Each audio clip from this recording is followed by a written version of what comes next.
Hello, everyone. My name is Kinsley Hughes, and today I'd like to share what I've learned throughout this course about motivation and how these concepts have changed the way I think about teaching and learning. Before taking this class, I believed motivation was something students either had or didn't have. If students were engaged, I assumed they were motivated. If they weren't engaged, I often thought they simply needed more encouragement or accountability. Throughout this course, however, I discovered that motivation is much more complex. It is influenced by students' beliefs about themselves, the value they place on learning, and how they interpret both success and failure. Today, I'll briefly discuss two motivation theories that I applied in real life situations. More importantly, I'll explain those experiences taught me about motivating students and how educators can intentionally create learning environments where students are more confident, engaged, and willing to persevere through challenges. Let's begin by thinking about something all educators have experienced. Imagine you're teaching a lesson and one student says, "I'm just not good at this." Another says, "Why do we even have to learn this?" And another quietly gives up before even attempting the assignment. Before this course, I probably would have viewed these as very different problems. But now I recognize that all three students are communicating something about their motivation. One student lacks confidence, another doesn't see value in the lesson, another is afraid of failure. These aren't simply behavior issues, they're motivational issues. As educators, we often focus on improving instruction, but sometimes the biggest barrier isn't the lesson itself. It's the beliefs students have about learning and about themselves. Throughout this course, I learned that teachers have much more influence over those beliefs than I originally realized. This realization became especially clear through the two Acts of Motivation projects that I completed during this course. During this presentation, I want to focus less on explaining the projects themselves and more on what those projects taught me about motivation. I'll briefly introduce the two motivation theories I studied and explain how applying them changed my thinking. From there, I'll discuss practical classroom strategies that educators can begin using immediately to improve student motivation. I'll also explain how these strategies can be adapted for diverse learners and conclude by reflecting on how this course has shaped my own philosophy of teaching. My goal today isn't simply to summarize assignments I've already completed. Instead, I hope to share practical ideas that can help all educators better understand and support student motivation. So, what did I actually learn from applying these theories? One of the biggest discoveries I made throughout this course is that students are constantly asking themselves these three questions, whether they realize it or not. First, can I do this? Second, is this worth doing? And third, what happens if I fail? These three questions became the common thread connecting both of my Acts of Motivation projects. In my first project, I worked with my younger sister to increase her motivation to read. She didn't dislike learning, she simply didn't see much value in reading the books she had been exposed to. In my second project, I worked with a coworker as she prepared to begin her first serving job. She wasn't unmotivated to work.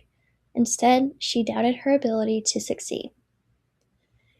Although these situations were completely different, they both reminded me that motivation begins with what students believe. Once educators understand those beliefs, we are much better equipped to help students become engaged learners. The first theory that helped me understand this relationship was expectancy value theory.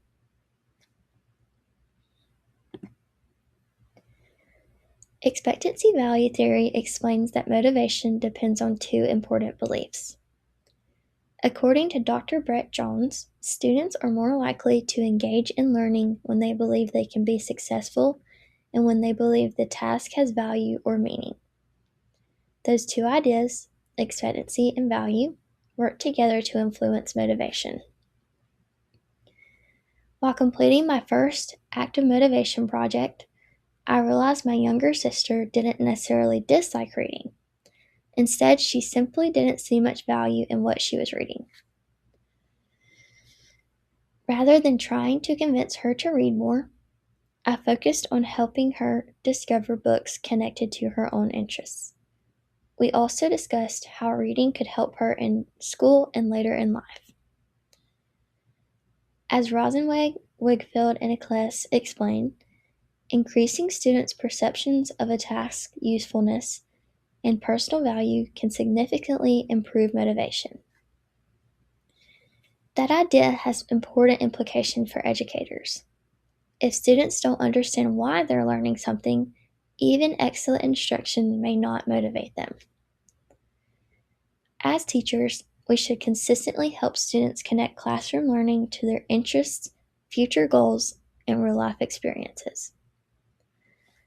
Something as simple as giving students meaningful choices or explaining how a lesson applies outside the classroom can increase the value they place on learning. Looking back, this project taught me that increasing motivation isn't always about asking students to work harder. Sometimes it's about helping them see why their work matters.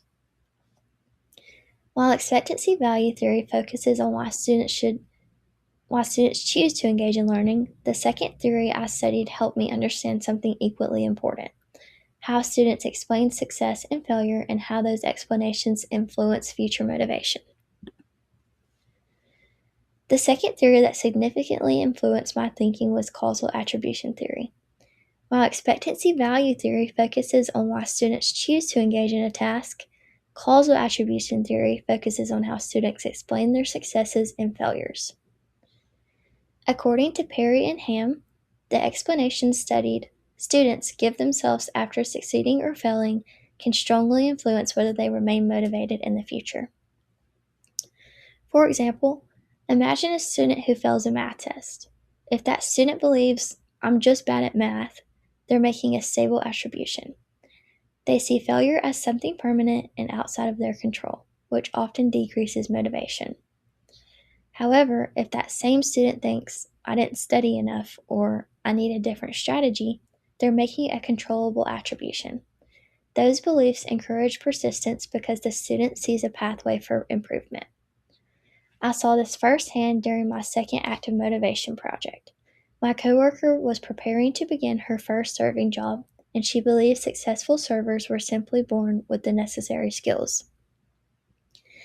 She doubted whether she had the natural ability to succeed. Instead of reinforcing that belief, I focused on helping her understand that serving is a skill developed through practice, experience, and learning from mistakes. Over time, I watched her confidence grow because her explanation for success changed. As educators, we need to help students recognize that mistakes are not evidence of inability, they're opportunities for growth. Both of these theories taught me something important. Motivation isn't fixed.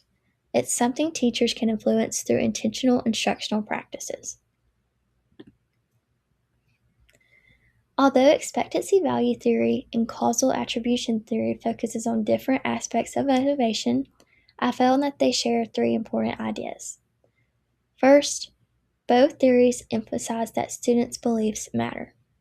Motivation isn't determined only by ability. It's shaped by what students believe about themselves and about learning. Second, both theories suggest that motivation influences persistence. When students believe they can succeed and understand the purpose of learning, they're much more likely to continue working through those challenges. Finally, and perhaps most important for educators, both theories demonstrate that teachers can influence those beliefs. We influence them through the assignments we design, through the feedback we provide, through the classroom environment we create, and through the relationships we build. This realization changed my perspective on teaching. Rather than asking, "How do I motivate students?" I now ask, "What beliefs might be preventing the student from feeling motivated?" That shift in thinking has become one of the most valuable lessons I've taken away from this course. So, what does this actually look like in the classroom? I'd like to share 4 practical strategies that every educator can begin using to intentionally cultivate student motivation. The first strategy is to increase the value students place on learning. According to Jones, students are more motivated when they understand why learning matters. As educators, we sometimes assume students naturally understand the importance of our lessons. In reality, many students are asking, why do I need to know this? We can answer that question by connecting lessons to students' interests, future careers, real world situation, and personal experiences.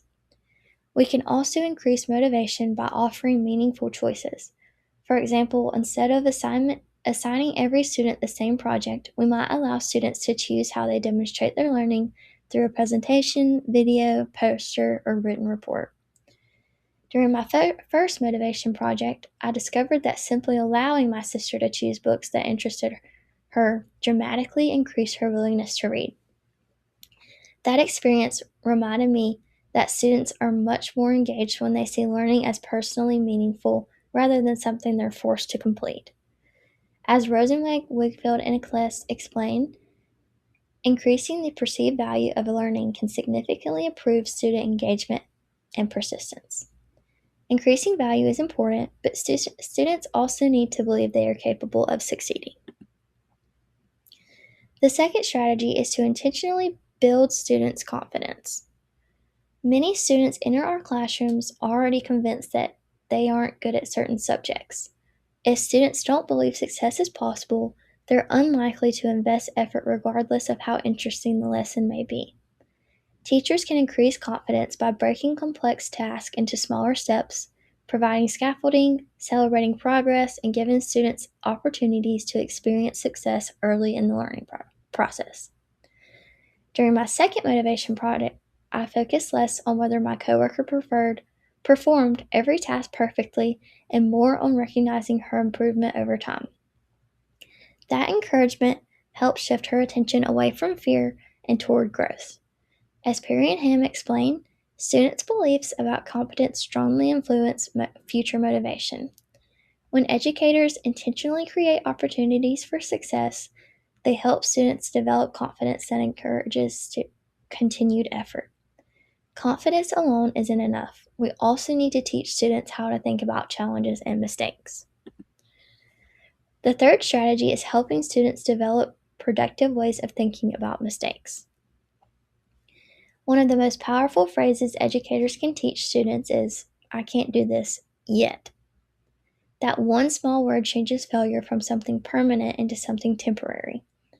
Instead of viewing mistakes as evidence of inability, students begin seeing them as a part of learning.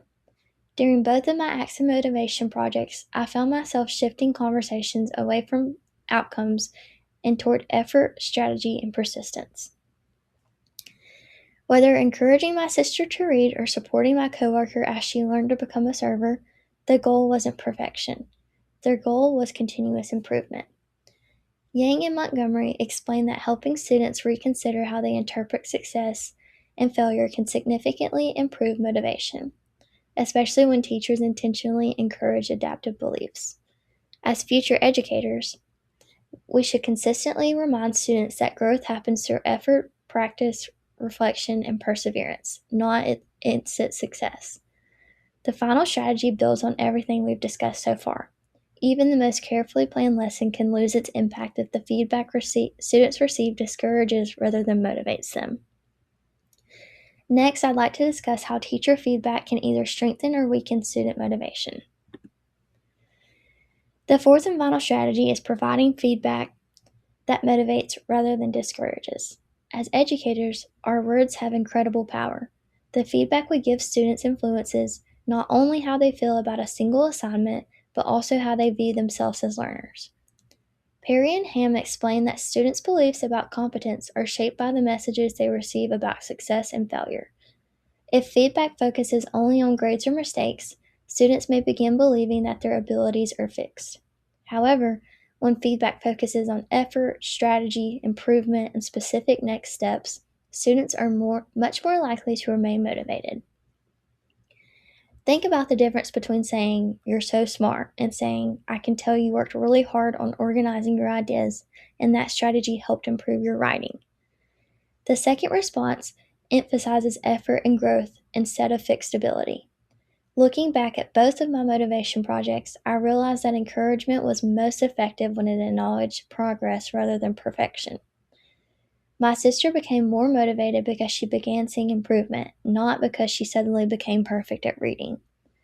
As teachers, we should strive to give feedback that builds confidence while also helping students recognize that learning is an ongoing process. While these 4 strategies are effective, one important lesson I learned is that motivation doesn't look the same for every student. One of the most important takeaways from this course is that motivation is not one size fits all. Every student enters the classroom with unique experiences, strengths, challenges, interests, and cultural backgrounds. Because of that, the same motivational strategy may not work equally well for every learner. For English language learners, motivation often increases when lessons include visual supports, opportunities for collaboration, and meaningful connections to students' cultural experiences.